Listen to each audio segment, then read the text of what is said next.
Di ba nakakatuwa? All of a sudden, gulat na gulat ang mga politiko sa extent ng korupsyon na nangyayari sa ating mga infrastructure projects.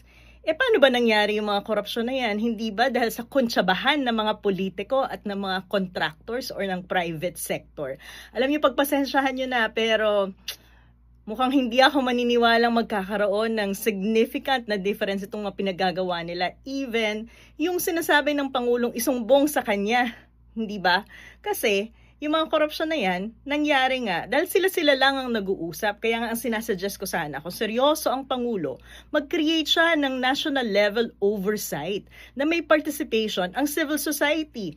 At the local level, itong mga mayors na pumipirma for good governance, na nagsusulong ng transparency sa infrastructure, hindi nyo na kailangang hintayin ang national government para kumilos dito.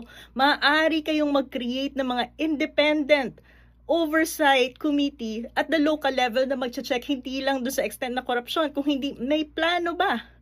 'Di ba? Nakaayon ba to sa economic plan, sa disaster management plan ng local government? May pondo ba dito? Paano nangyari sa procurement? Pagkatapos magawa yan, namo-monitor ba? At maayos ba yung pagkakagawa?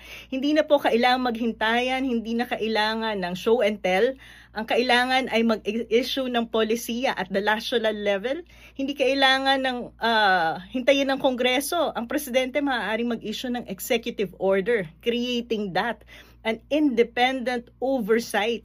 Dahil kung Pangulo lang din ang kunwari mag-iimbestiga niya at gagawa ng paraan, sinong niloloko nyo? Kayo-kayo lang din naman talaga ang nag-uusap. Kaya nangyari ang mga korupsyon na yan.